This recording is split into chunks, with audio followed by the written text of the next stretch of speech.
Okay, I'm going to get started by welcoming everyone. Welcome to Wat Tung. Nice to see everyone here this morning. Welcome to everyone online as well. Today is our Pali Canon and English study group, which is a program that helps you to deeply understand the original words of the Buddha through studying his actual teachings. Everything that I do here is based on the original words of the Buddha, and I help students to be able to make their way to the enlightened mental state where you can train your mind to get to the point where all you experience is peace, calm, serenity, and contentedness with joy. There's a mental state that you can attain where you eliminate the causes and conditions that are producing the discontent feelings. Oftentimes people think anger and sadness and frustration and all these other feelings are being caused by other people, but it's actually being caused by your own mind, and this is why you can actually train it to the point where you don't experience that any longer. So part of that is training the mind in meditation. So we start each one of our classes with meditation. So I'm going to guide you guys in a meditation session, and then I'll help you guys to understand what the Pali Canon and English study group is, because that's what today is all about, is the Pali Canon and English study group.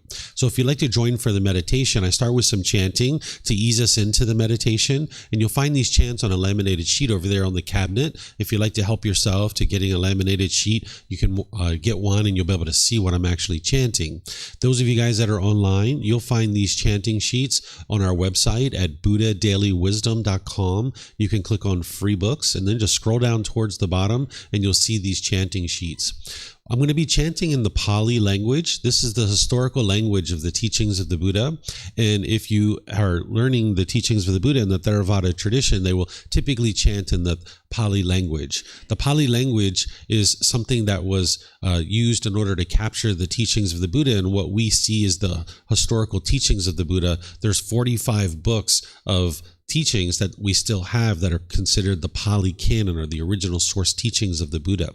During the lifetime of the Buddha, he used chanting as a way to commit the teachings to memory, that his students would come together every 2 weeks and they would recite his teachings orally, and this is how they were able to remember his teachings, because during his lifetime they didn't have the ability to write things down. That technology didn't exist, and they surely didn't have YouTube and Facebook and all these other things, where now we have books, audiobooks, videos, podcasts. We have all these different ways to remember the teachings and help bring them into our mind, where during the lifetime of the Buddha, they didn't have that. So they used chanting as a way to commit the teachings to memory. So from the origins of chanting, you can see that there isn't anything mystical or magical here. The Buddha never taught any rites, rituals, ceremonies, or worship. He didn't teach prayer or any of these kinds of things. So if you've been exposed to those kinds of things and been told that it's Buddhist, or you thought that it was Buddhist, then you can understand that the Buddha never taught these things. He actually taught you to train your mind and cultivate wisdom. It's not about rites and rituals and ceremonies and worship and prayer and these kinds of things. So these chants that we're actually chanting, I don't think the Buddha actually even created them himself. They were probably created by his students, either during his life or after his death. Because if you read the English translations, you're going to see a lot of appreciation, gratitude, and respect for the Buddha.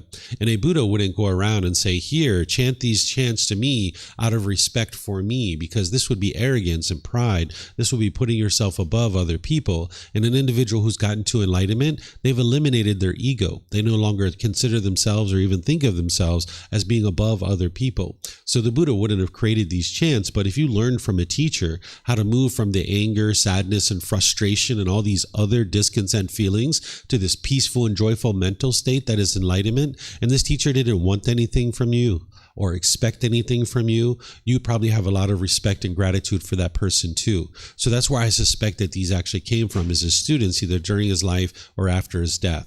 I still chant because as you chant, it eases your mind in the meditation and you get more benefit out of the meditation itself, because we don't need to chant in order to remember the teachings anymore. We have the books and audiobooks and things like this. So if you like to chant along, it's going to help to ease your mind into meditation and actually get more benefit out of the meditation itself.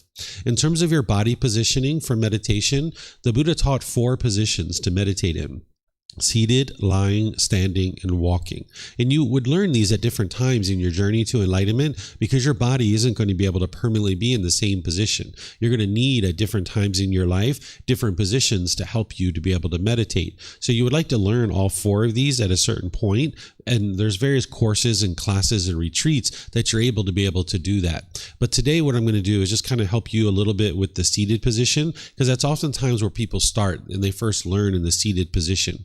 You could be sitting on the floor. You could be sitting in a chair. You could really sit however you like. Maybe if you're at home, you're on a sofa or a bench or a wheelchair or something like this. The guidance that I provide you is just that. It's guidance. It's something for you to consider. So there's no hard, fast rules here with the teachings of the Buddha. It's really up to you to find whatever's comfortable for your own body. And everybody's going to have a different aspect of what feels comfortable for them. So what I'm going to share with you are just suggestions for you to consider, and you can sit however you like, even if it's something that I'm not actually teaching. So if you're on the floor, you might have some cushions under your rear. This will help to soften your seat.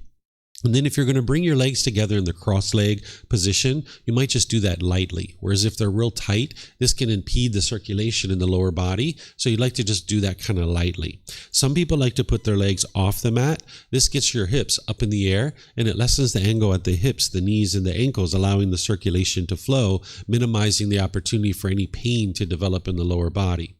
The hands and the arms, the Buddha put his right hand over his left with his thumbs together, and he put this into his lap. So you might do this if you find it to be comfortable. But again, it's not about everyone doing it exactly the same way. There's other options here. Some people like to put their palms on their thighs or on their knees. Some people put their palms up, and you might even just rest your hands comfortably in your lap. These are all options that you might consider. If you're sitting in a chair or a sofa or a bench or a wheelchair or something like this, oftentimes people put their feet flat on the floor or lightly crossed at the ankles, but you can see me sitting in a chair here with my legs crossed, so that's an option for you as well. And then if you're in a chair, you'd like to just put your hands and arms wherever you're comfortable, just like if you were on the floor. Your upper body would be helpful if this is erect with your sternum up and your shoulders back. It'll help keep your mind attentive and alert during the meditation. Because this is a dedicated, active, purposeful training session where you're eliminating certain unwholesome qualities from the mind and you're cultivating certain wholesome qualities in the mind. And you would like the mind to be attentive and alert during the meditation. Whereas if you were slouched, the mind would have a tendency to be dull or lethargic. But if you were real rigid, the mind could be overactive or uptight. So you'd like the upper body to be in the middle where it's comfortable. So with your sternum up and your shoulders back, it'll keep your mind attentive and alert during the meditation.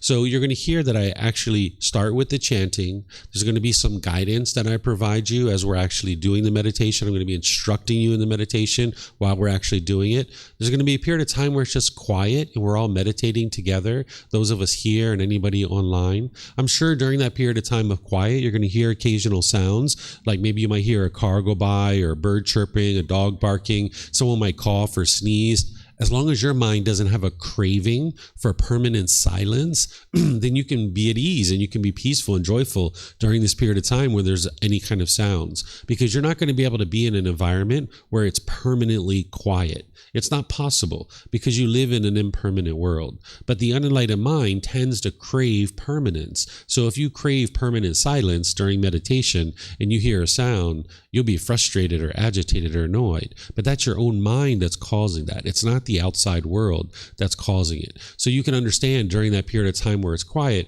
you're going to hear occasional sounds, and that's completely normal, and the world's working the way that it's intended to work. These sounds are going to arise, they're going to change, and they're going to fade away. This is impermanence. And then after that period of time of quietness, then we'll come out of that with some more chanting, and that's where I'll start today's class. So if you'd like to join along in the chanting, you're more than welcome to.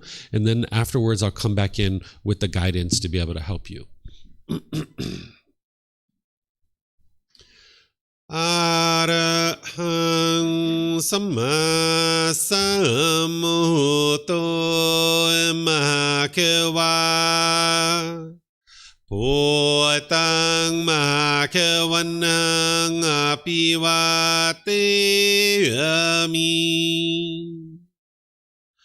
Savakato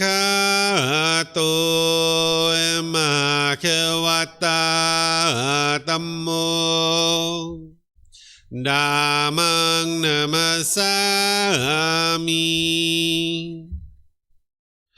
Supatipano Makawato Sawaka Sangho Sanghang Namami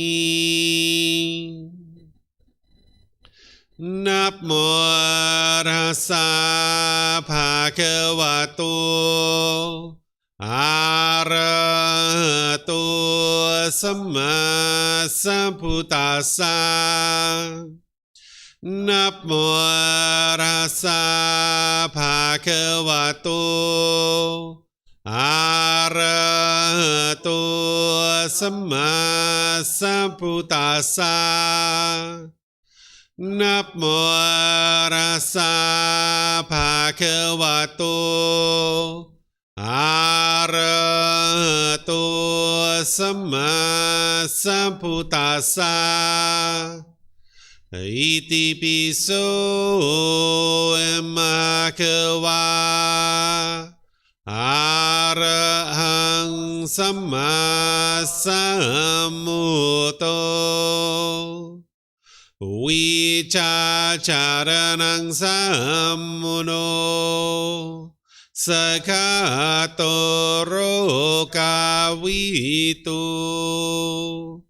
อนุเตโรปุริสาดัมมาสติสัตตาตาวามนุสนังพุทโธภะคะวะติ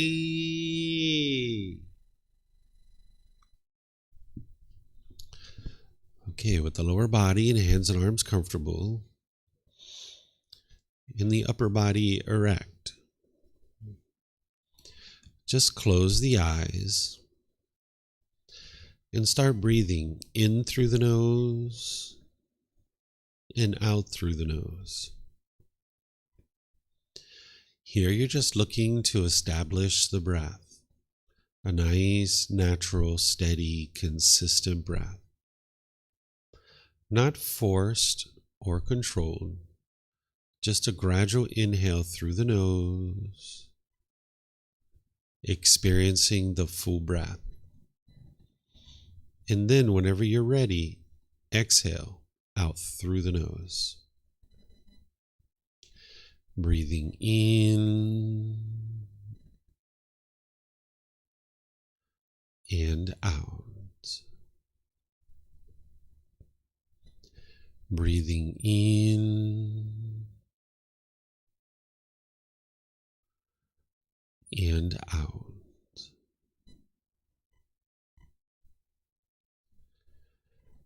Your breath may not match up with the guidance that I'm providing, and that's okay. This is your practice. I'm just here for guidance. You can use this voice as a reminder that whenever you get to the next inhale, breathing gradually through the nose, developing a nice, natural, steady, consistent breath. And then whenever you're ready, exhale out through the nose, experiencing the full breath. Breathing in and out.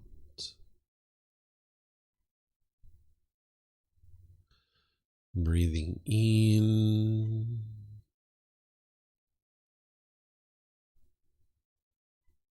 and out.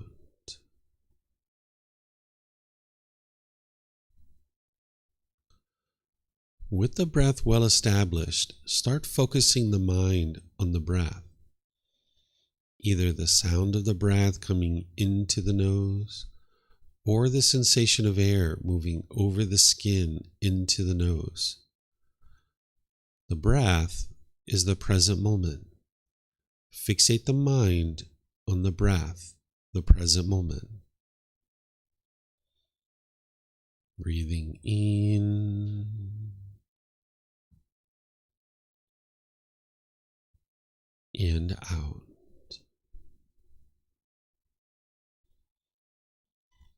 Breathing in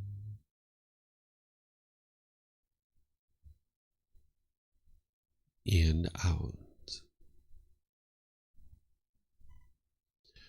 With the mind focused on the breath, whenever you notice that it moves off the breath, cut that off, let it go, and come back to the breath, the present moment. No need to observe the thought, label it, judge it, analyze it, or even try to figure out where it's coming from. Whenever you notice that the mind is moved off the breath, cut that off, let it go, and come back to the breath, the present moment. Breathing in and out.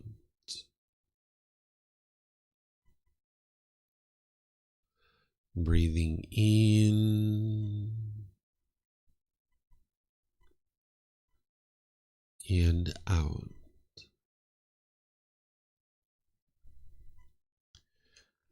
I'm going to be quiet now and let you do this work of focusing on the breath, cutting off and letting go anytime the mind moves off the breath.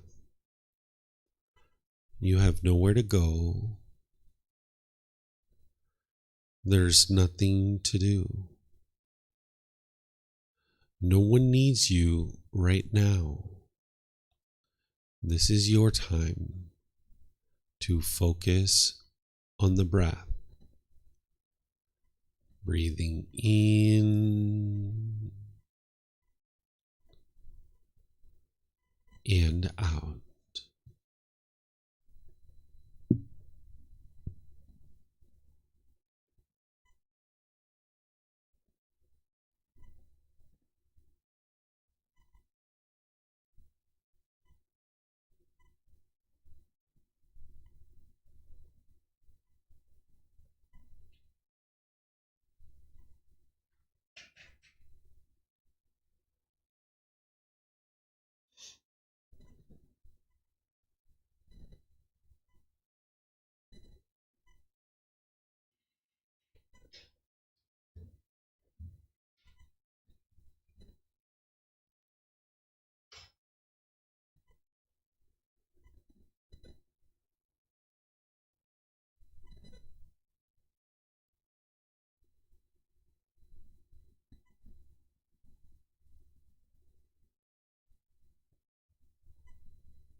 Arahang Samma Sambuddho Emakewa Wat Tung Makewanhang Apivateyami Savakato emakewata tammo Dhammang namasami Supatipano emakewato Sawaka Sangho Sanghang namami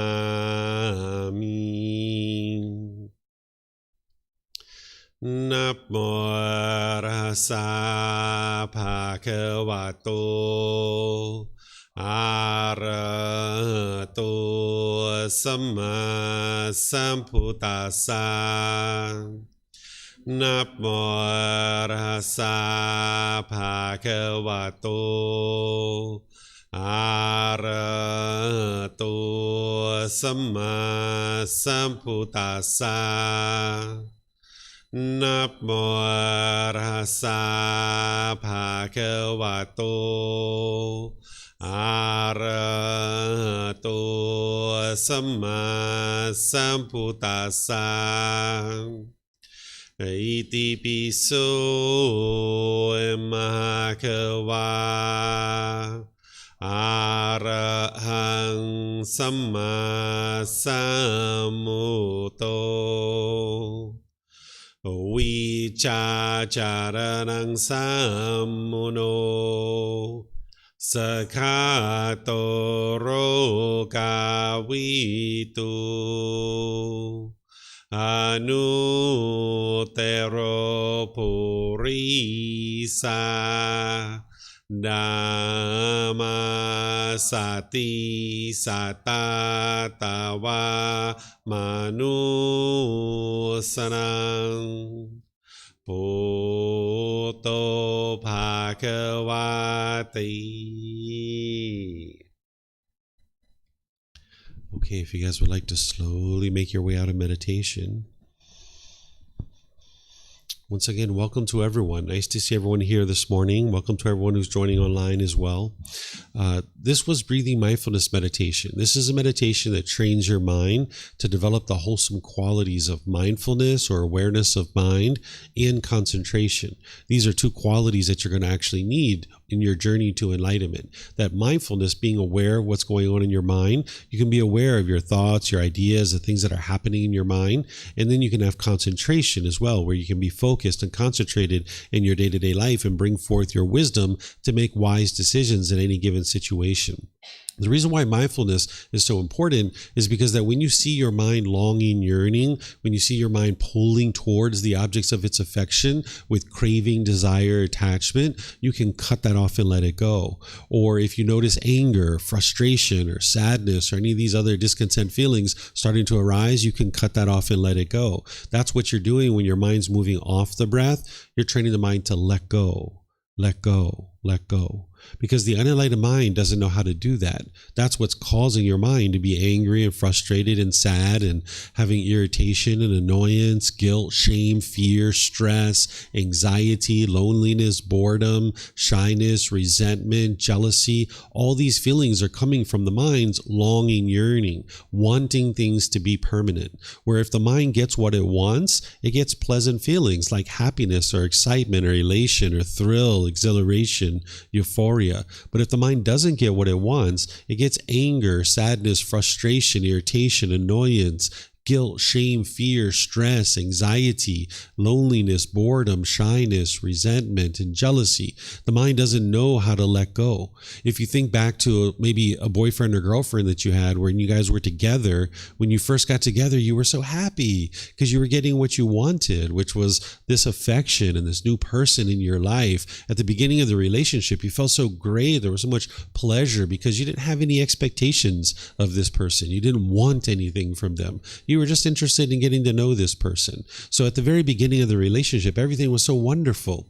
But then over time, you started having these expectations for this person, things you wanted from them. And they couldn't fulfill that for you permanently because you live in an impermanent world and not everyone's going to fulfill your expectations. So as long as you have that craving, desire, those expectations, when they're not getting fulfilled, you're going to get angry or sad or some other painful feeling. And then when you guys broke up, you might have been lonely or bored, or you might have been missing this person for a period of time. That was your mind holding on and craving permanence, wanting this person to be permanent in your life, when in reality they are impermanent.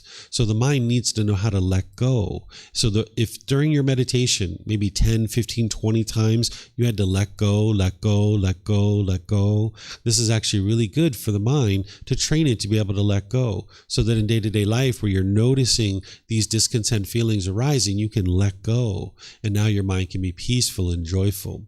If you do this enough and you train the mind in the way that the Buddha taught, not just with meditation, but with other teachings as well and other techniques, you'll actually get to the point where the mind's completely peaceful and joyful. You won't experience any of those discontent feelings. Your mind will be focused and concentrated. You'll have clarity of mind and deep memory. You'll notice all your personal, professional relationships are blossoming. Right now, you probably experience a certain amount of bitterness and harshness and hostility in your relationships where you're putting that out, and that's also what's coming back to you. But you can transform that. You don't have to live that way. You can get to the point where you're not even in a bad mood any longer. But this comes through training of the mind, and that's why it's helpful to be able to study the original teachings of the Buddha so you can see what did he actually teach.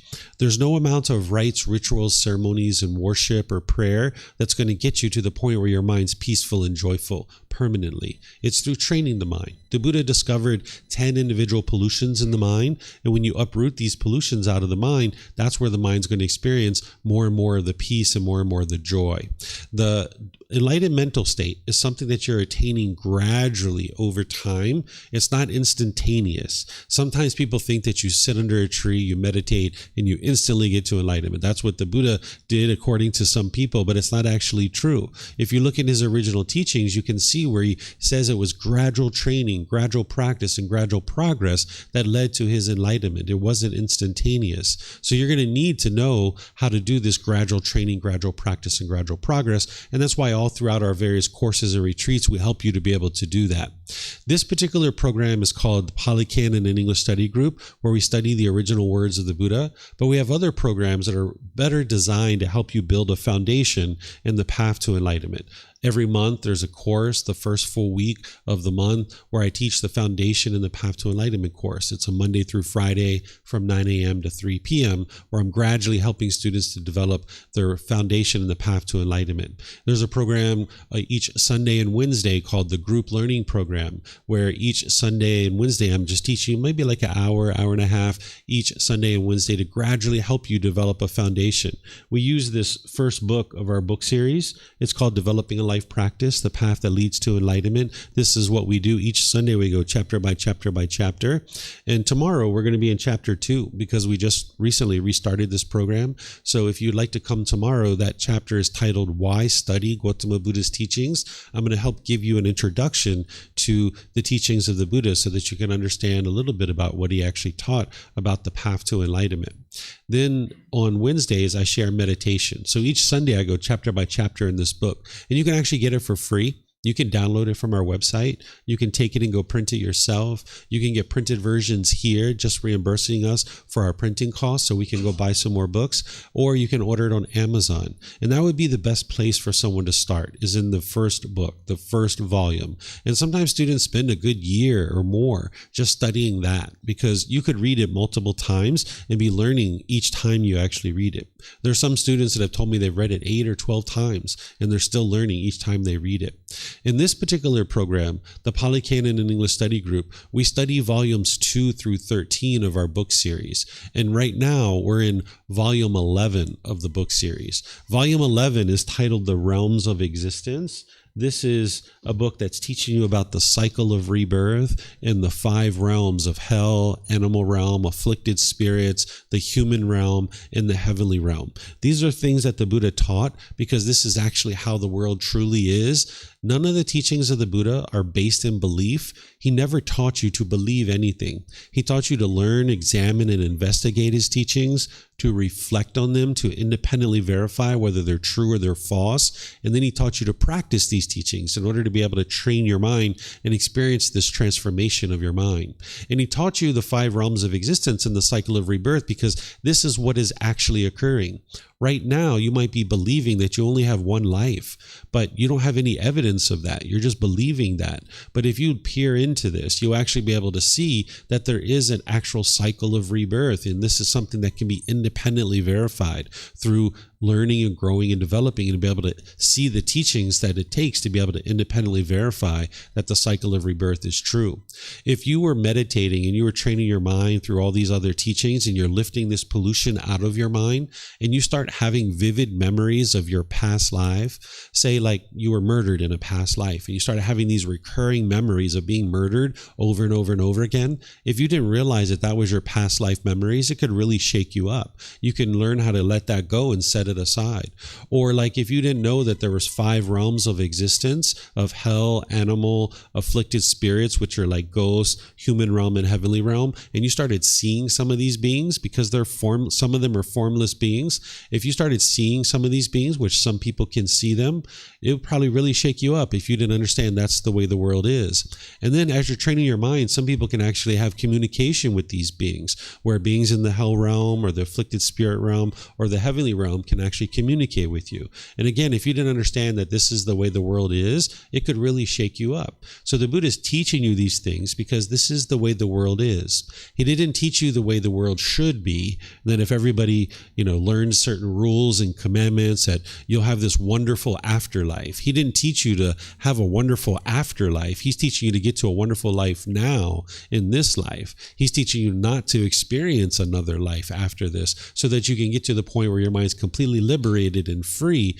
where it's completely peaceful and joyful. So the Buddhist teachings aren't about believing a bunch of things and then hoping something good happens when you die. It's also not about rules or commandments. It's also not about guilting or shaming or fearing you into doing anything at all. The Buddha's mind was completely peaceful and joyful. He wasn't there to convince anybody of anything. He was there to help you to be able to see what it took for him to get to that peace and joy within his own mind. And he was sharing with you from his own perspective and from his own experience of what it took for him to get to that enlightened mental state, how you can do the same thing.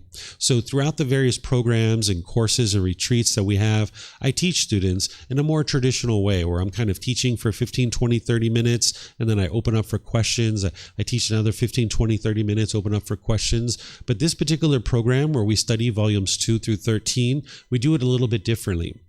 What I do is I teach it more as a study group, where what I have is I have these chapters up here where these are the words of the Buddha. This one is about 1 page. You have the words of the Buddha, you have a reference that takes you back to the original source teachings, and then you have words from me that are helping you to understand how to integrate this into your day-to-day life and how to get the most benefit out of it. So what I do is I invite someone from here at the temple or online in Zoom to be able to read this particular chapter. And then when you read the chapter, I will, after that, share some teachings on that for about 5 minutes or so, and then I'm going to open up to any questions that you might have. So if you're here at the temple and you would like to either volunteer to read or ask questions, we have microphones in the white bowl here in the middle of the room. If you could get a microphone and press the gray button, you're going to see the lights come on. You can just hold this microphone up to your chin, and then we'll be able to hear you here at the temple, and they'll be able to hear you online too. If you speak here without a microphone, they won't actually be able to hear you online. And then when you are done with the microphone, if you could just turn it off, then we won't get any feedback from the speakers. And you can just keep these with you, because you might have more than one question, or someone around you might have a question, and you can just share the microphone with the people around you. If you're in Zoom and you'd like to volunteer to read, you can electronically raise your hand, unmute your microphone, and then we'll be able to hear you here at the temple. They'll be able to hear you online as well. And if you're going to ask questions here at the temple, you guys could use the microphones, and anybody online, you could put that into Facebook, YouTube, or in Zoom, in the comment section. And then if you're in Zoom, you can also raise your hand and ask questions that way as well. So I'll show you guys how this Pali Canon English study group goes. And just understand that now we're in volume 11, which is something that somebody would have spent a lot of time before they got to this point to start studying these kinds of things. Because today, the chapters that we have available to us are about the animal realm. There's some about the afflicted spirits, which are like ghosts. And then there's some about the human realm as well. And we'll see how far we go into the chapters today. So is there someone who would like to read this first chapter? Oh, I thought you were raising your hand. You're scratching your head. Amen or Rachel, it looks like, yeah.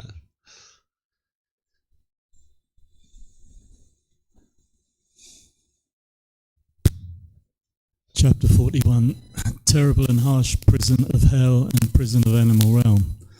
So too, monks, when one does not have confidence in cultivating wholesome qualities, when one does not have a sense of moral wrongdoing in cultivating wholesome qualities, when one does not have moral concern in cultivating wholesome qualities, when one does not have energy in cultivating wholesome qualities, when one does not have wisdom, wholesome qualities, in the noble one's discipline, one is called a poor, impoverished, needy person. Having no confidence, no sense of moral wrongdoing, no moral concern, no energy, no cultivating wholesome. Our microphone is impermanent. It does not work permanently. This is just like the Buddha taught. Having no confidence, no sense of moral wrongdoing, no moral concern, no energy, no wisdom in cultivating wholesome qualities, that poor, impoverished, needy person engages in misconduct by body, speech, and mind. This, I say, is his getting into debt.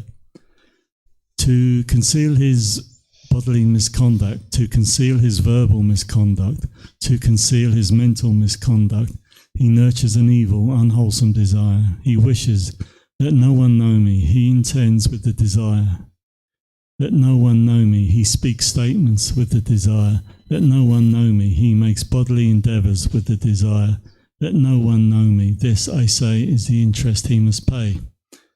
Well-behaved fellow monks speak thus about him. This venerable one acts in such a way, behaves in such a way. This, I say, is his being advised. When he has gone to the forest, to the foot of a tree, or to an empty dwelling, evil, unwholesome thoughts accompanied by remorse attack him. This, I say, is his prosecution. Then, with the breakup of the body after death, that poor, impoverished, needy person who engaged in misconduct by body, speech, and mind is bound in the prison of hell or the prison of the animal realm.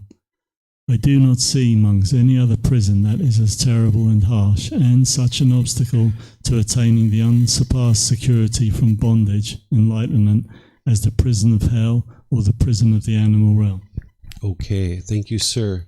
So before I kind of talk about this chapter as a whole, I would like to just make sure you guys understand that the Buddha never used rebirth in hell or the animal realm or afflicted spirits as a way to guilt, shame, or fear anybody to learn or practice his teachings. He's just explaining true reality of what truly happens based on decisions that we make in this life, what it can lead to after this life. His ultimate goal is to teach you to cultivate the mind and train the mind and eradicate pollutions of the mind where you can actually get to enlightenment in this life, and there isn't any rebirth in any other realms. He also didn't use heaven as like a way to incentivize people to desire that, because the ultimate goal of the teachings of the Buddha is not to be reborn in heaven. None of these places are permanent. You can look around the world and see that the world is full of impermanence. This is a universal truth. Oftentimes people are taught that at the end of this life, there's some being that's judging them and deciding whether you go to a good place or a bad place. And that's just not true. It's your own decisions that are leading to any particular result that you experience. You can see that in your day-to-day life, that as you make decisions, there's a certain cause or action that you make in terms of your decision, and then there's a certain effect. And it's the same thing that's true at the time of death, that if someone's mind is unenlightened and they're going to need to be reborn, it's based on the condition of your mind. It's not anybody that's sending you to any place that's good or bad. And even if you did end up in any of these places, it's not a permanent existence in hell nor in the heavenly realm. And these are things that can be independently verified by looking at the natural laws around you. So here he's giving a particular discourse about what he describes as a prison. He talks about the hell realm and the animal realm like a prison because it's very challenging to get out of it once you're in those realms. And perhaps we've been in those realms many times. In fact, many of us humans are being reborn out of the animal realm into the human realm. So this is something that we have all potentially experienced in the past, where we've maybe been in the hell realm or the heavenly or the animal realm, and now we're in this human realm with an opportunity to be able to make our way to enlightenment through training our mind. And we can see that that's occurring, that as you train your mind with the teachings of the Buddha, you'll be able to see in situations where you were once angry or sad or frustrated, that you're in that same exact situation and those feelings aren't occurring anymore because you've trained your mind using these teachings. So here, just to kind of walk you through this, what he's talking about is he's saying to his ordained practitioners that when one doesn't have confidence in cultivating wholesome qualities, because one of the things that Buddha is teaching you is to cultivate wholesome qualities in your mind, wholesome qualities like generosity, loving kindness, and wisdom, wholesome qualities like compassion and sympathetic joy and equanimity, concentration, mindfulness, humbleness, things like this. There's a whole litany of wholesome qualities that you're cultivating, and that is going to lead to your improvement to the condition of your mind in your life, because as you're functioning as a more and more wholesome being, you'll see improvements in your condition of your mind, in your day-to-day life, in your relationships. So he's saying, okay, when someone doesn't have confidence in cultivating these wholesome qualities, when they don't have a sense of moral wrongdoing, what this is where you don't know what's wise or unwise. You might just go through the world making decisions without really understanding what would lead to wholesome results and what would lead to unwholesome results. Because what the Buddha is teaching you all throughout his teachings is the wisdom of the natural law of Gama, of cause and effect, or action and result. That when you make decisions wisely, it will produce wholesome results, or what we call wholesome Gama, or some people call it karma. This is just a different language. So when you make decisions wisely, you will experience wholesome Gama, or wholesome results. And when you make decisions unwisely, it will produce unwholesome Gama, or unwholesome results. The natural law of Gama isn't punishments and rewards. It's nothing mystical or magical. It's just showing you that whenever you make a decision and you put that out into the world, there's going to be a certain effect or a result that comes back to you. And if you didn't have a sense of moral wrongdoing, of cultivating wholesome qualities, meaning you understand what's wise and unwise, you would never be able to cultivate your mind to get to this wholesomeness where you can have the wisdom to make wise decisions that lead to wholesome results. Then he talks about when one doesn't have moral concern.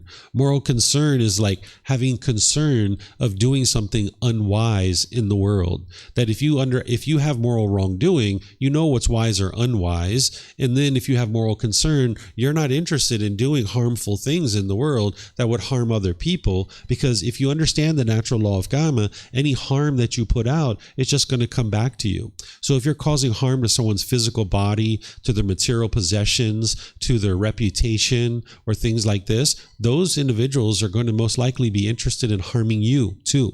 So whenever you put out harm's just going to come back to you. So by you having a sense of moral wrongdoing, where you know what is wise and unwise, and you have a sense of moral concern where you're disinterested in causing harm to others, this is actually going to be beneficial for your mind and your life, because you're making wiser decisions. But in this situation, he's saying that this individual doesn't have those things, that they don't have energy to cultivate wholesome qualities, meaning they're not applying effort and determination and dedication to cultivating wholesome qualities, and that they don't have the wisdom of wholesome qualities. So the Buddha is saying when there's someone like this, he's thinking of them as a poor, impoverished, and needy person, because they need this wisdom, but they don't actually have it. And then he goes on and talks about it in terms of like a debt, where he says, okay, when someone has no confidence, sense of moral wrongdoing, moral concern, no energy or wisdom, that impoverished person then engages in misconduct by body, speech, and mind that is unwise, essentially, right? That this misconduct of body, speech, and mind is like going into debt, because you're producing unwholesome results in the world. And now you're going to need to experience that karma coming back to you. That if you've been bitter and harsh and hostile to people in your past, you're going to experience them being bitter, harsh, and hostile to you too. So you're going into debt every time that you're being angry and bitter and hostile and vindictive towards people. You might think that they deserve that or you're justified in your conduct, but that's actually coming from your own mind. And each time you're doing that with people in the world, the Buddha is describing that as like going into debt, because at some point you're going to experience that coming back to you as a result.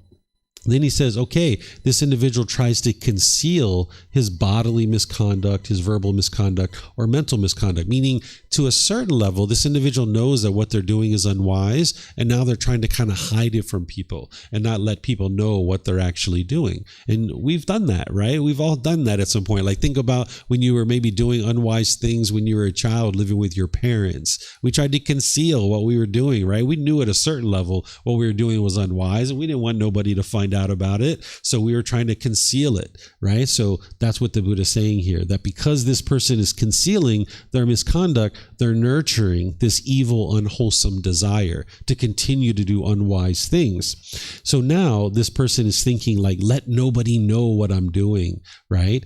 And then he goes on and he says, okay, that is the interest that someone must pay. Right? That this individual is now thinking like, don't let anybody find out what I'm doing. Then if you're in a community of people, then during the lifetime of the Buddha, these monks would speak about this individual that's doing unwholesome things, and they would help that person by giving them advice about how to improve their conduct. And the Buddha is saying this is them being advised. And then the Buddha says when he has gone to the forest, to the foot of a tree, or to an empty hut, because this is where the Buddha would teach you to go meditate in silence and in solitude. He's saying that your evil, unwholesome thoughts accompany you, and there's this remorse in the mind, right? So if you've ever been laying in bed and you've had these invasive thoughts where you were like remorseful about the things that you've done, this is what the Buddha is talking about. That maybe you've gone out there in the world thinking that you're having all this pleasure doing certain unwise things, but then when you're by yourself and you're quiet, these invasive thoughts kind of invade your mind and you feel all this remorse coming into your mind. And the Buddha is saying this is your prosecution, being persecuted by your own thoughts because of the unwise things that you've done. And these are all things that you can transform, right? That you don't have to live this way. So then the Buddha is saying, okay, this individual who functions this way at the breakup of the body after death, when they die, and he calls it breakup of the body because the body and the mind are together in this existence, but at death, the body and the mind separate. And he calls that the breakup of the body or death.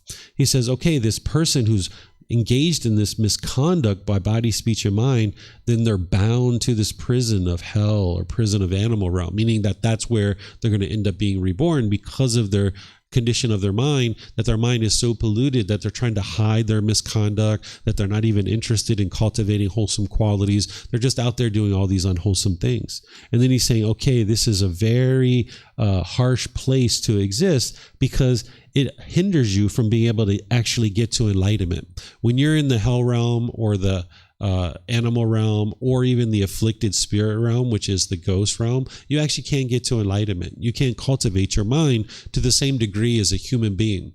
We can actually cultivate our mind to actually get to enlightenment, where your mind's completely peaceful and joyful. You have that ability once you understand the wisdom of how to do it. But in those other realms, you can't do that. So that's why the Buddha is saying that this is a terrible and harsh place to exist, because you can't cultivate the mind to get to this enlightened mental state where the mind's completely peaceful and joyful. And he describes it as a prison because it's very hard to be able to get out of those realms. But individuals will ultimately get out of those realms, but you might have to be reborn, 500 times or 100 times around all these different animals before you actually make your way out of those realms. So what the Buddha teaches you at different times, not here, but in different parts of his teachings, is he teaches you not to be complacent, not to allow this human life to go to waste, because you've got this wonderful human life. He actually gives this great little story where he talks about how rare it is to get into the human realm.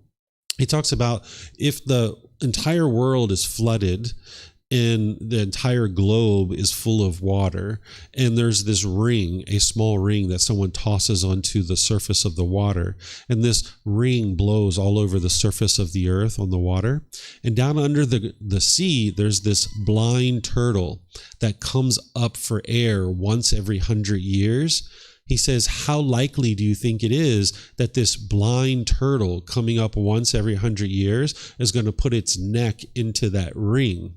Well, of course, it's extremely rare that that's going to occur. And he says that's how rare it is that someone makes it into the human realm, that's how rare your life is. And this is the ideal life to be able to get to enlightenment. So he teaches you not to allow this life to go to waste, that you learn the Four Noble Truths, apply effort and energy towards learning what is the problem in your mind, the cause of that problem, the elimination of it, and the path forward. That's the very first teaching on the path to enlightenment. If you were interested to get rid of your anger and sadness and all these other discontent feelings, you would start with the Four Noble Truths, because in 4 simple statements, you can independently verify through the teachings what is the problem in your mind, the cause of that problem, the elimination of it, and the path forward. Where if you continue to go through life thinking that other people are causing you to be angry, you will never fix this problem. You will be angry for the rest of your life, because it's not other people that are causing these feelings.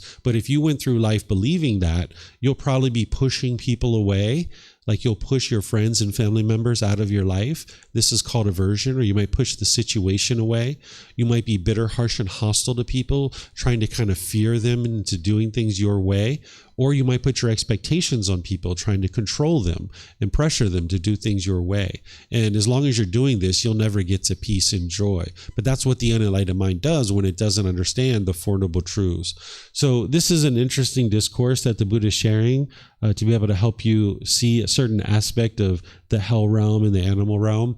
And this is something that people will study after they've already studied a whole lot of other teachings. This isn't where someone starts. This is in volume 11 for a reason, because it's volume 1 that you usually start with. But oftentimes by the time someone gets here, they've been studying with me for 1.5 years, 2 years even, by the time they get to this point. So if this is the first time you're coming here to study, this isn't where a person would normally start. We've got these other programs for you to be able to really build a foundation. So does anybody have any questions on this particular chapter? Let me see if we have anything online. Hello to everyone online. Nice to see you guys there. Okay, I don't see any questions online either. Okay, so let's go to the next. Oh, you have a question, Eamon? Yeah.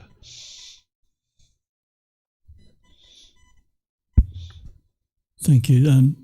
The Buddha talks about in an empty dwelling, a practitioner might encounter all this unwholesome karma, I think, regret and other things. Is the Buddha suggesting that this is helpful to find a quiet place for an extended period of time? My investigation into some of this suggests that I think I meet my unwholesome karma when I'm alone and quiet. I have a conscience and I have lots of regrets of things in the past. Mm-hmm. And it seems that that's where I meet that. So for me to unpack all that unwholesome karma, do you think the Buddha's saying that go away to a quiet place or not? He does teach this in his teachings, throughout his teachings. He teaches you that you're going to need to go into some amount of seclusion, but whether you go away for like 6 months and isolated, that's not really feasible for a household practitioner. But you need to get to the point where you're comfortable being alone. Some people, they don't feel comfortable being alone. So you can do things like you travel alone. This is a way to do that. You can do things where like you go to the mall alone. You can go out to eat alone, right? Sometimes we only do these kinds of things when we're with somebody else, but you're going to need to get to the point where you're comfortable being alone, that you can be just as happy and just as joyful being with people as without them. Because what the mind will do in the unrealized state is it'll crave and cling and hold on, and it can only be comfortable when you're with other people. I know, like when I was growing up as a kid, we would, as teenagers, go to the mall. And if you went to the mall, you had to go with a bunch of friends. Whereas if you went by yourself and walked around the mall, people thought you were a loser.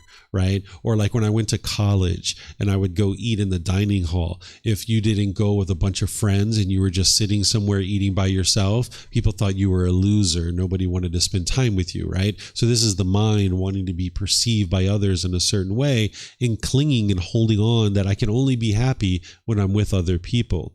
And you would like to get to the point where you're comfortable going out into the world alone and doing things alone. And while you're alone, you're going to have certain thoughts and you're going to need to process those thoughts. Whereas if you always have other people around you, you can't really think about your life and where are you headed and what are you doing and what are you up to and what are your real goals in this life. If you've always got people around you and you've got all this stimulation, you're going to need to spend some time alone at different periods. But it's not like you have to go away for like 6 months or a year and be isolated and sitting in this empty hut twiddling your thumbs like a like a person in a solitude in a jail or a prison or something like that. You can do it in little spurts where you travel alone, where you go to the mall for a few hours alone. You can go to eat by yourself alone. This is the way that you can accomplish essentially the same thing as a household practitioner, because you're going to have a career. You're going to have people that you're around. You're going to have interactions socially, and that's important to be able to have. But you would like to integrate some time where you're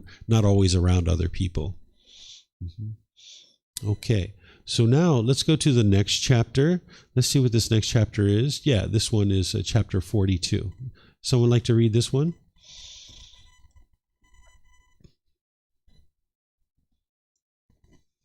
Looks like Rachel's going to read it. One of the things about the unenlightened mind is it tends to be shy because it wants to be perceived by others a certain way, and it's fearful to do something. But one of the ways you train the mind to get over that shyness is you put the mind in the situation that it doesn't want to be in, and you just volunteer to read, for example. And now when you read, you're like letting go of wanting to be perceived by others in a certain way. And this is how you'll get over your shyness. You'll never get over your shyness by just continuing to be shy. You have to break through that wall. So that's just a recommendation for some of you guys. It's okay. It's okay. If you don't know English, this is a good time for you to practice English. Yeah. Rachel's probably practicing English too. She's an English teacher too. Few animals are reborn among human beings or heavenly beings.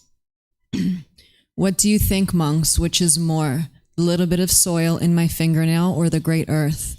Venerable sir, the great earth is more. The little bit of soil that the perfectly enlightened one has taken up in his fingernail is insignificant. Compared to the great earth, the little bit of soil that the perfectly enlightened one has taken up in his fingernail is not calculable, does not bear comparison, does not amount even to a fraction.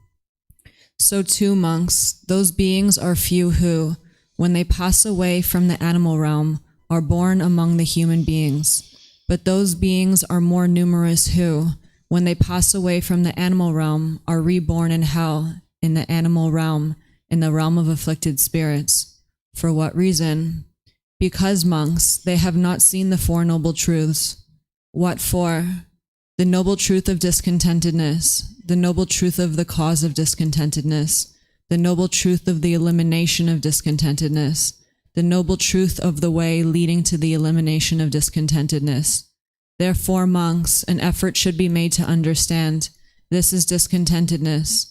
An effort should be made to understand this is the cause of discontentedness. An effort should be made to understand this is the elimination of discontentedness. An effort should be made to understand this is the way leading to the elimination of discontentedness. What do you think, monks, which is more, the little bit of soil in my fingernail or the great earth? Venerable sir, the great earth is more. The little bit of soil that the perfectly enlightened one has taken up in his fingernail is insignificant. Compared to the great earth, the little bit of soil that the perfectly enlightened one has taken up in his fingernail is not calculable, does not bear comparison, does not amount even to a fraction. So too, monks, those beings are few who, when they pass away from the animal realm, are reborn among the heavenly beings. But those beings are more numerous who, when they pass away from the animal realm, are reborn in hell, in the animal realm, in the realm of afflicted spirits. For what reason? Because, monks, they have not seen the Four Noble Truths. What for? The noble truth of discontentedness, the noble truth of the cause of discontentedness, the noble truth of the elimination of discontentedness, the noble truth of the way leading to the elimination of discontentedness. Therefore, monks, an effort should be made to understand this is discontentedness. An effort should be made to understand this is the cause of discontentedness. An effort should be made to understand this is the elimination of discontentedness. An effort should be made to understand this is the way leading to the elimination of discontentedness. Okay, thank you, ma'am. So here, the Buddha is using this analogy of the earth and the soil under his fingernails to explain how rare it is that an individual would be reborn from the animal realm into either the human realm or the heavenly realm. It's very rare, but it happens, of course. Here we are. We're in the human realm, and many of us were in the animal realm in the past. But there's just gazillions and gazillions of animals in the animal realm. Like, just think about one ant colony. There's probably 100,000 ants in just one ant colony. And those colonies are all over the world, right? Or just think about a termite colony. There are probably 100,000, 200,000 termites in just one termite colony, right? So there's trillions and trillions and gazillions of animals that are in the animal realm. And what scientists tell us is that the animals that we see in the animal realm only represent 1% of the animals that once existed. That at one point there were 99% more animals, and that many of them have gone extinct at this point.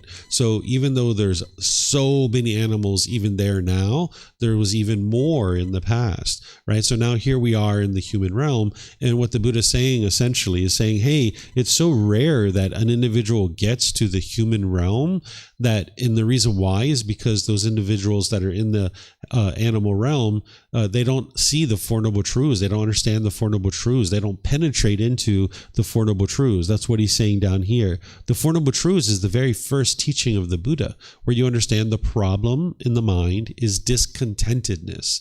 The problem that the mind has in the unenlightened state is it experiences conditioned feelings. That's what discontentedness is, that you experience pleasant feelings, painful feelings, and neither painful nor pleasant based on some condition.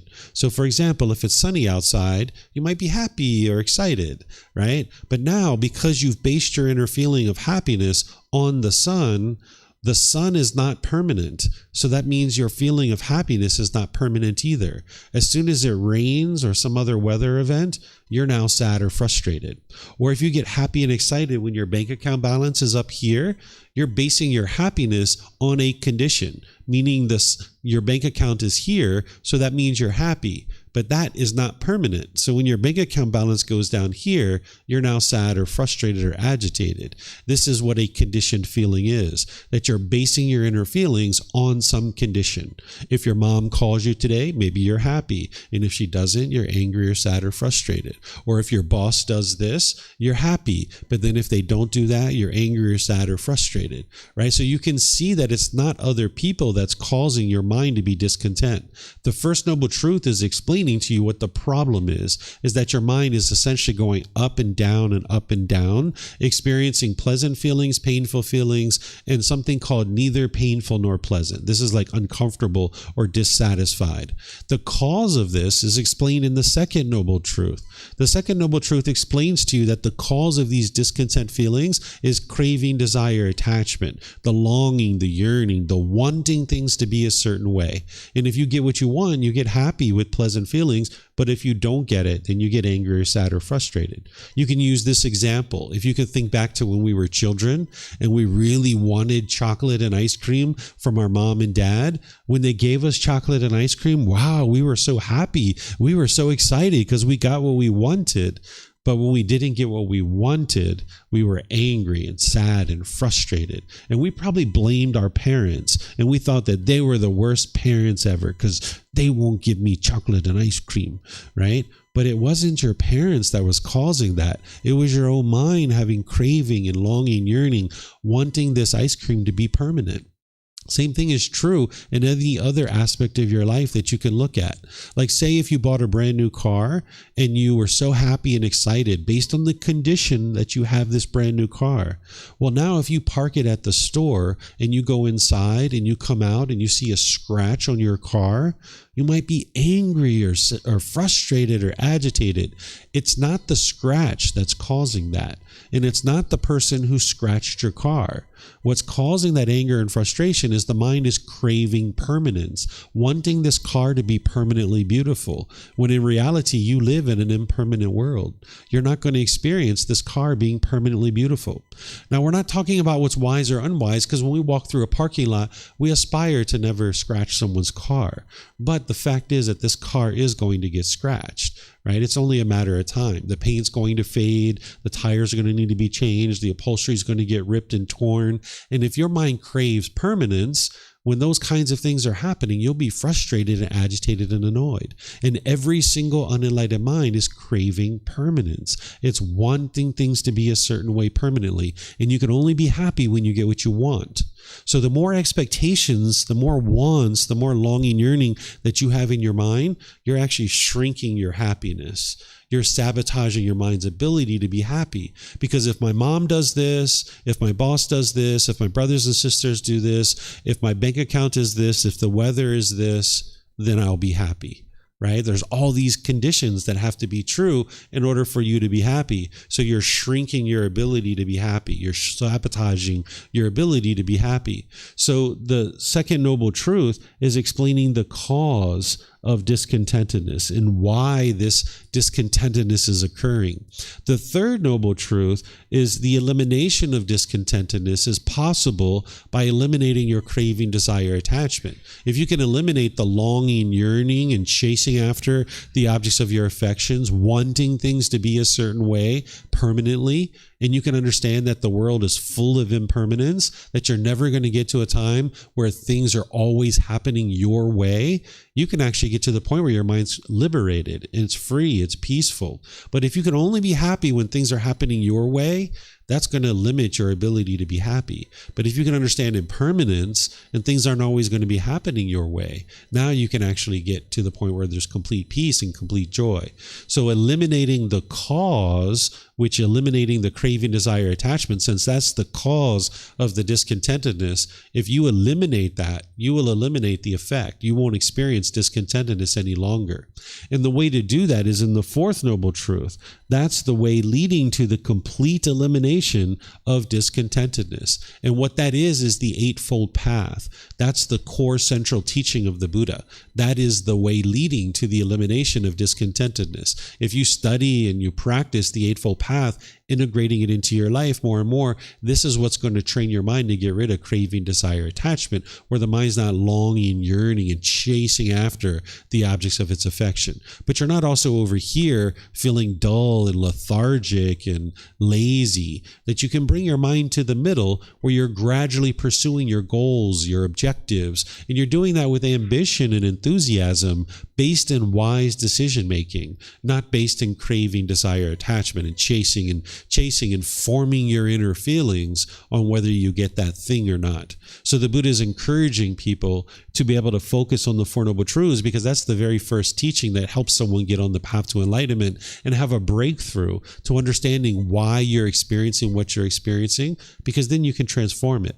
If you don't understand why you experience anger and sadness and frustration, you'd never actually be able to eliminate it. So you need to be able to understand what's causing it. And that's where the Four Noble Truths are going to help you to see that it's your own mind causing this. And we refer to this as right view, where what wrong view would be to go around the world and blame other people for the feelings that you're experiencing. That might be what you're doing right now. And that's understandable, because that's what the mind does when it has a lack of wisdom. You've probably been in knockdown, drag out arguments where you've been adamantly trying to convince somebody that what they are doing is causing you to be angry and they have to stop doing what they're doing, or else you're going to continue to be angry. And if that's what you've been doing, it's okay. We've all been there. But there's wisdom for you to be able to see that that's not true, and that what's really been going on is your own mind is causing these feelings.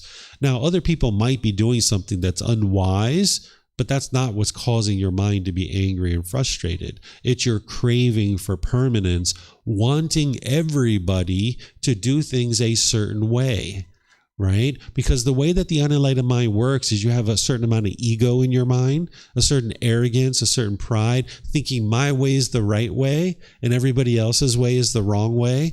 And if people do it my way, then it's the right way. And now I'll be happy because they're doing it my way. But when people don't do it my way, that's the wrong way. And I'm going to be angry and frustrated about this. Right? But that's no way to live life, because there's only one person in your life that's going to actually do things your way all the time.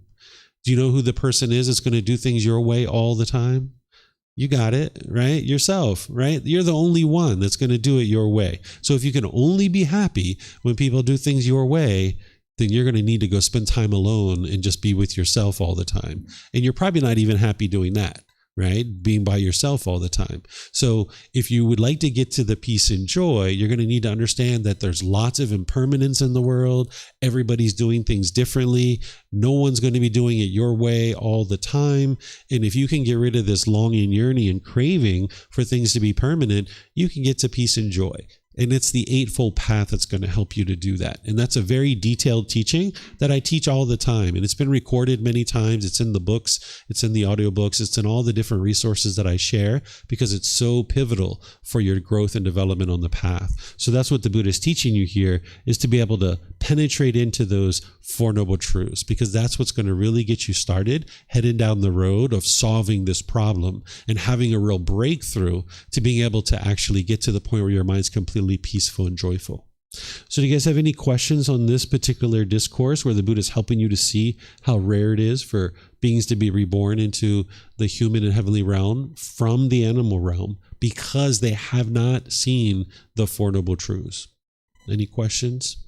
Remember, online you can put those into Facebook, YouTube, or Zoom, or you can raise your hand in Zoom and ask any questions that you like. No questions? Okay. Let's see what the next one is. Okay, here we go. Now we're moving into the afflicted spirits, right? And this is like ghosts. That's what some people might call them. Okay. So actually, we're not going to read this chapter. This is chapter 43. This is the Buddha actually explaining many different aspects of the afflicted spirit realm. It's actually quite long. So if people would like to read this on their own, you can get access to the books. As you guys heard me share, they're all free. You can get them from our website. You can download them there for free. You can take them and go print them. You can get printed versions here by reimbursing us for the printing cost, or you can get them on Amazon. Let's see. This is essentially the same chapter that we just read, but he's describing it now for afflicted spirits. Before, he was talking about the animal realm, that it's very rare for animals to get into the human and heavenly realm. Here, it's the same thing, but he's saying it for the afflicted spirit realm, that it's very rare for beings from the afflicted spirit realm to get into the human and heavenly realm because of not having seen the Four Noble Truths. So we don't necessarily have to read that one again. Now we're moving into the human realm, and he's starting to talk about the human realm, which you guys are probably fairly familiar with because you're actually experiencing it right now. So this is chapter 45, 10 courses of wholesome karma.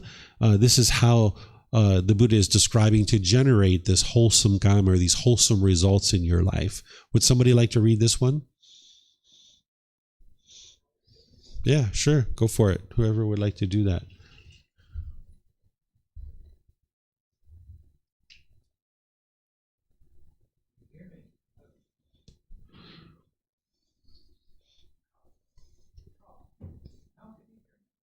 Cannot, not yet. I can hear you, but not through the mic.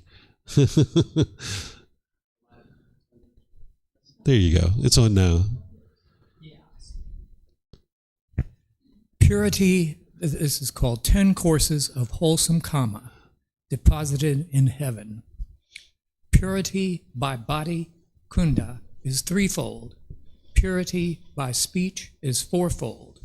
Purity by mind is threefold. And how, kunda, is purity by body threefold? 1. Here, someone, having abandoned the destruction of life, abstains from the destruction of life. With the rod and weapon laid aside, diligent and kindly, he resides compassionate towards all living beings. 2. Having abandoned the taking of what is not given, he abstains from taking what is not given. He does not steal the wealth and property of others in the village or in the forest. 3. Having abandoned sexual misconduct, he abstains from sexual misconduct. He does not have sexual relations with women who are protected by their mother, father, mother and father, brother, sister, or relatives, who are protected by their teachings, who have a husband whose violation entails a penalty, or even with one already engaged. It is in this way that purity of body is threefold. And how, Kunda, is purity by speech fourfold? 1. Here, someone having abandoned false speech abstains from false speech. If he is summoned to a council, to an assembly, to his relatives' presence, to his club, or to the court, and questioned as a witness, thus, "So, good man, tell what you know." Then, not knowing, he says, "I do not know," or knowing, he says, "I know." Not seeing, he says, "I do not see," or seeing, he says, "I see." Thus, he does not knowingly speak falsehood for his own benefit or for another's benefit or for some insignificant worldly benefit. 2. Having abandoned argumentative speech, he abstains from argumentative speech.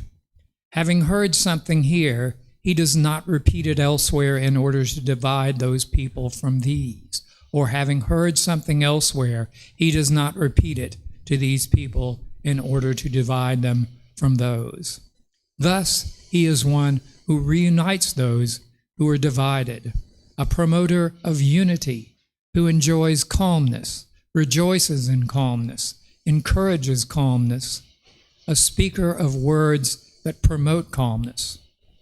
3. Having abandoned harsh speech, he abstains from harsh speech. He speaks such words as are gentle, pleasing to the ear, and lovable, as go to the heart, are courteous, desired by many, and agreeable to many. 4. Having abandoned idle chatter, he abstains from idle chatter.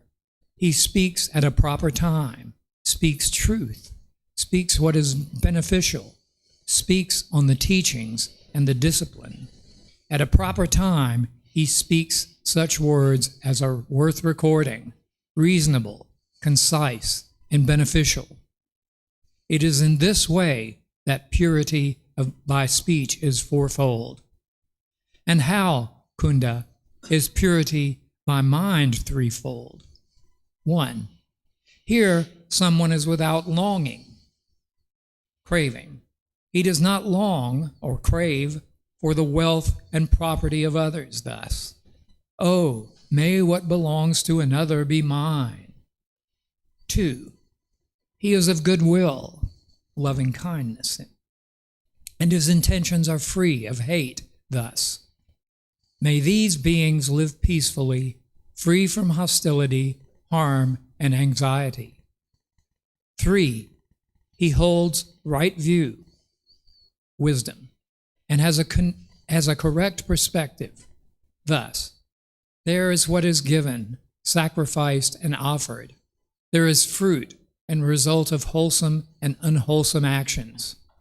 There is this world and the other world. There is mother and father. There are beings spontaneously reborn.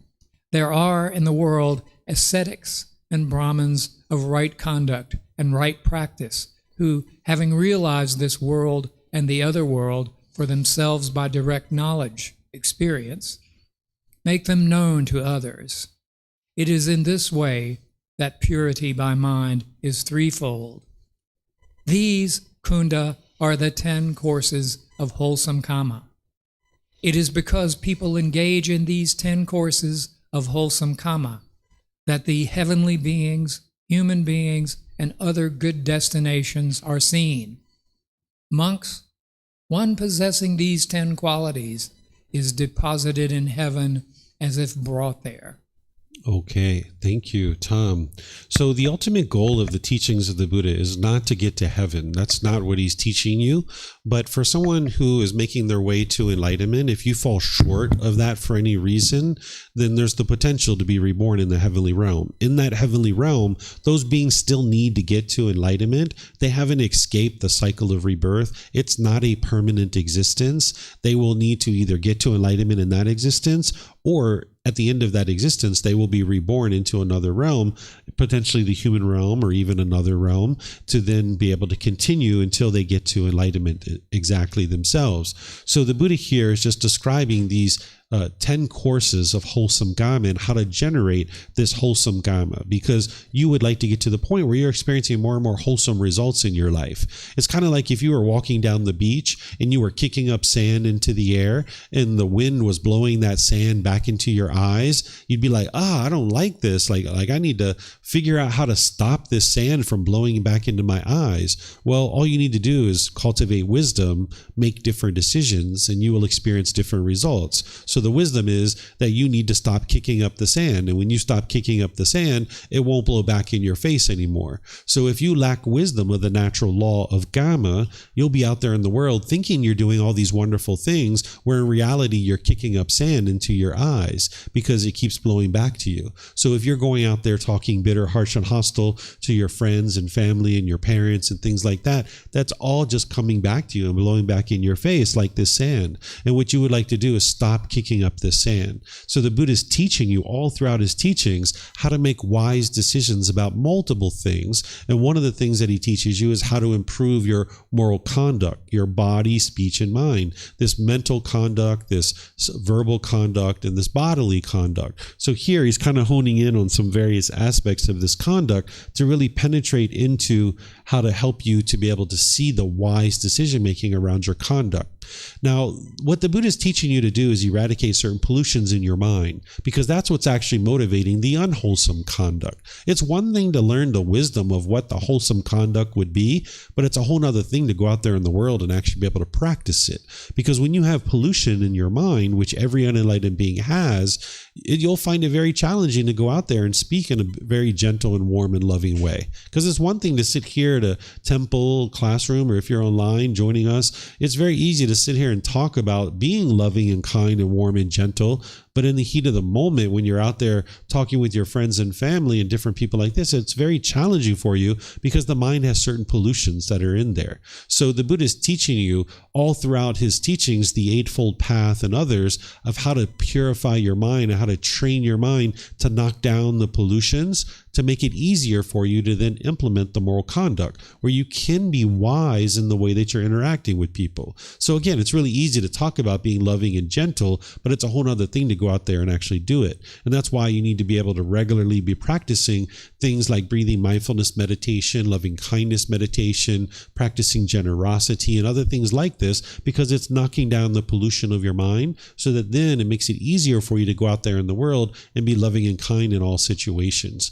But once you're doing that and you know the Eightfold Path and you're knocking down the pollutions, you also need the wisdom to know what is wise and how to function based on these natural laws. That's what the Buddha is teaching you, is this natural law of cause and effect, or action and result. So here we're getting a little bit of insight into bodily conduct that would produce wholesome results. And this is because you're not functioning through craving, anger, or ignorance. These are called the three poisons, or the three unwholesome roots. So for example, the Buddha here is talking about eliminating killing, stealing, and sexual misconduct. He talks about this in the 5 precepts in detail, using very illuminating language to be able to help you see this. If you haven't studied the 5 precepts with the original words of the Buddha, then you wouldn't understand what he was teaching there. If you've been taught like no killing, no stealing, no sexual misconduct, this isn't actually what the Buddha taught. He didn't teach this way. He didn't use these words that sound like rules and commandments. He didn't teach black and white. He uses much more illuminating language.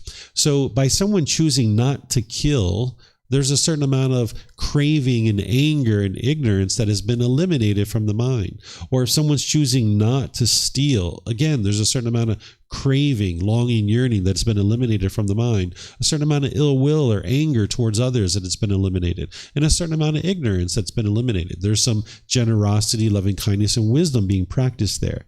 And the same thing with sexual misconduct. When you understand what that is and how the Buddha teaches it, then you will understand that by practicing good, wholesome conduct around your sexual activity, and that you're not causing harm through your sexual activity, that there's a certain amount of craving, anger, and ignorance that's been eliminated there. So the Buddha teaches these things in detail in the 5 precepts, so you know what these things are. And here, he's just pointing to those things and saying it would be wise to practice in accordance with this natural law, because by choosing not to make decisions through the 3 unwholesome roots of craving, anger, and ignorance, then this will help produce wholesome results for you. And he's talking about that in terms of speech too. Eliminating false speech, which is lying, eliminating argumentative speech, eliminating the harsh speech, and eliminating the idle chatter. All 4 of these types of speech are based in craving, anger, and ignorance, right? So like in order to have false speech, there needs to be a certain craving there. Like think back to when you were lying as a child. There was something you wanted. And if you told the truth, you didn't get it, right? And you weren't going to potentially get what you wanted. So the mind lied in a situation to try to get what it wants, right? So that's the reason why the mind's lying, is because it has craving, it has longing and yearning. There's a certain amount of anger, ill will there, and there's a certain amount of ignorance. And then the same thing when there's argumentative speech. Think about times when you've been arguing with people. You had a certain fire in the mind, this craving and longing, yearning, maybe to prove that you were right and the other person was wrong, or convince that person of something, and you were arguing with that person. There was craving, there was anger, and there was this ignorance or this unknowing of true reality, this lack of wisdom that was there. And that's why it was producing unwholesome results. And then the same thing with harsh speech. This is like your tone, your tempo, and your word choice. There's a certain amount of craving, anger, and ignorance there. And then idle chatter. This is like where you're not actually really having a conversation. It's more like broadcasting to people. If you've ever been around someone like this, or if you've ever been this person where it's just like yada, yada, yada, yada, yada, yada, yada, yada, yada, yada, yada, yada, yada, yada, yada, yada, yada, and you're just like, oh my goodness, when is this person going to stop talking, right? It's not really a conversation, it's more of a broadcast, right? So the Buddha is teaching you not to do these things, and that it's wise to eliminate these from your conduct, because then you're functioning with less craving, anger, and ignorance, and that's going to produce wholesome results for you. If you went around lying to people, they're going to discover those lies. They're going to see you as undependable and unreliable. It's going to affect your personal and professional relationships. If you were argumentative in the way that you speak with people, and you were dividing people from each other, this is going to result in unwholesome results for you too. And then the same thing is if you have harsh speech. You can look at your life and see where you've been harsh and bitter and hostile, that relationships have ended because of that. Or maybe you lost a job or something else because of the harshness. And then you can see the idle chatter is impactful in an unwholesome way too. So that's why the Buddha is teaching you to eliminate those things, because it helps your mind to eliminate craving, anger, and ignorance, and you're functioning less and less through those unwholesome qualities. And then here with the mental conduct, he's actually talking about those things directly. He's talking about eliminating craving. He's talking about eliminating hatred or anger. And he's talking about eliminating ignorance or the unknowing of true reality by cultivating the mind with this mental conduct, so that your mind can now be more and more free. As long as you have craving, anger, and ignorance, your mind is bound up, and it's impossible for you to experience complete peace and complete joy.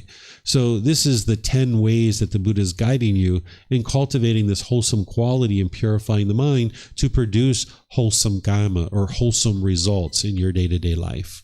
So do you guys have any questions on this particular chapter? Yes, sir. Could you use a microphone? That way the people online will be able to hear you. Check 1, 2. Can you show me again about the mind free will, please? Sure. So oops, there we go. Yes. Craving. This is craving. This is anger.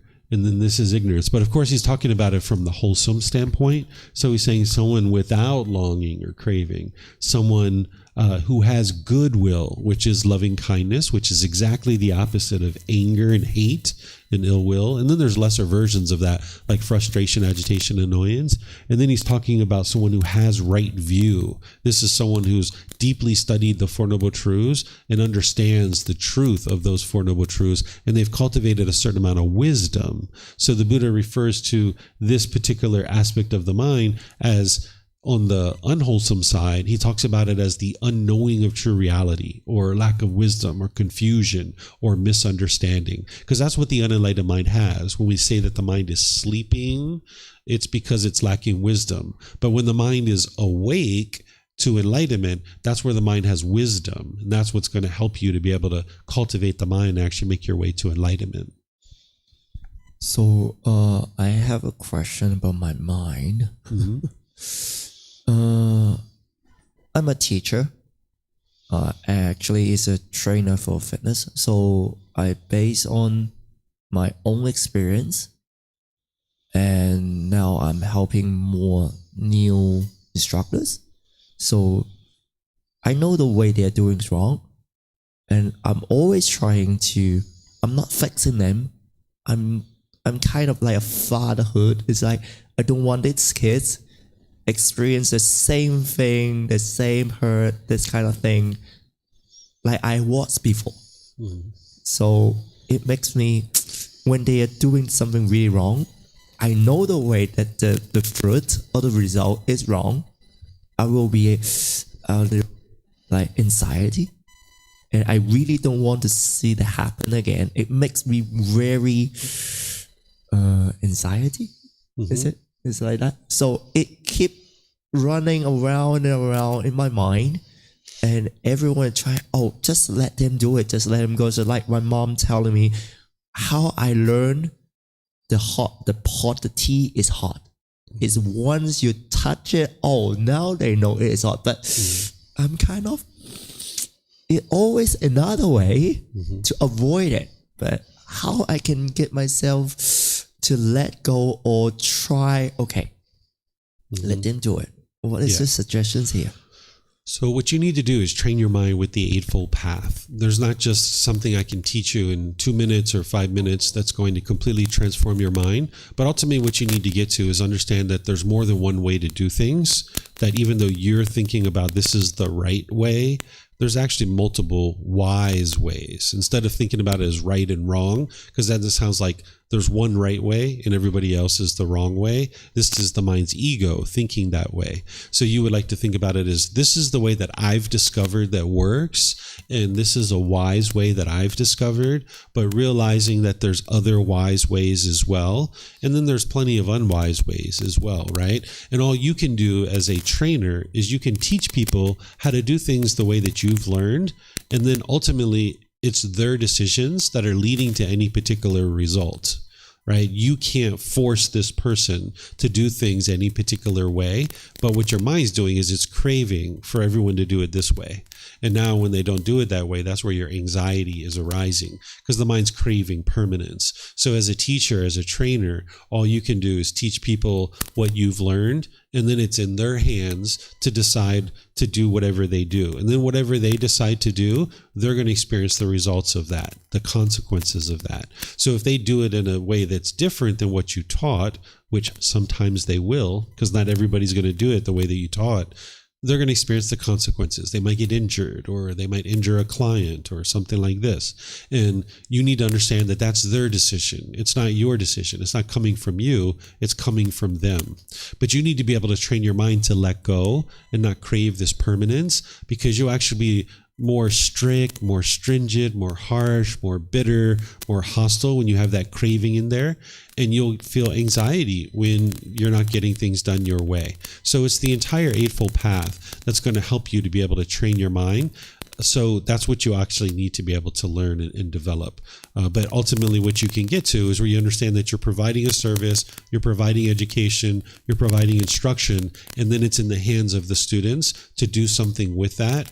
And if they choose to not do it a particular way you taught, that's the consequences of their decisions. That's their karma. that they're experiencing. And then you can reside without any anxiety because you know you've done the best that you can do in order to help train them. But you need to get rid of any kind of craving for everybody to do it the way that you're teaching, because that's permanence. The mind's craving that permanence, and it's just never going to happen.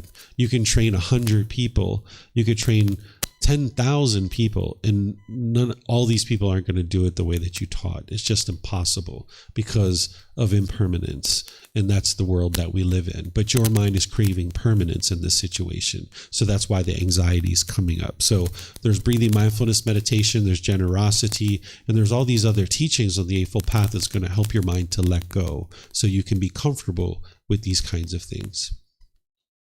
Yes, you're welcome. Okay, let me just see if we have any questions online here. Okay, I don't see any questions online. So what I'm going to do is just end class here by thanking all of you guys for joining. Thank you for your interest to learn and grow on the path to enlightenment.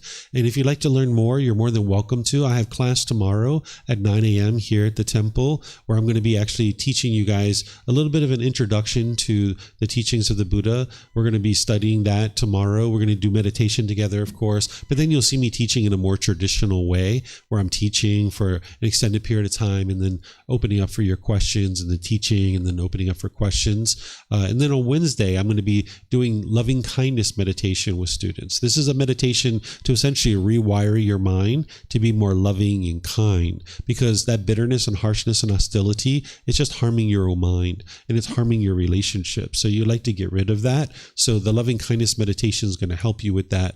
And then you'll need to go out into the world and be loving and kind. So I teach here at the temple at 9 a.m. and I live stream it throughout the world. And then I teach at 9 p.m. I teach at home as well. And then I live stream that. And so that way, no matter what time zone you're in, there's a class available for you that's live. Because like right now, the people in Europe are sleeping, but when they wake up, they'll be able to study with me this evening. So I teach here in the morning at 9 a.m. and at home at 9 p.m. And then it's all recorded, because sometimes you're not even going to be able to attend the live class. So you can actually watch the recording on our YouTube channel, on our podcast, on our Facebook group. But Sundays and Wednesdays is a better place for people to start. And this first book of Developing a Life Practice, The Path That Leads to Enlightenment, that's the best place to start. So we have them here at the temple, and they're available online as well from our website. So you'll be able to get them if you would like to start with the very first book, because that's going to slowly walk you through, helping you to develop a foundation. So again, thank you guys for coming. If there's anything you would like help with, just come let me know. I'll be pleased to help you. And whatever you choose to do today, have a very wonderful and lovely rest of your day. Take care. Sawadee Kap.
Thank you again for watching. Enjoy your meditation.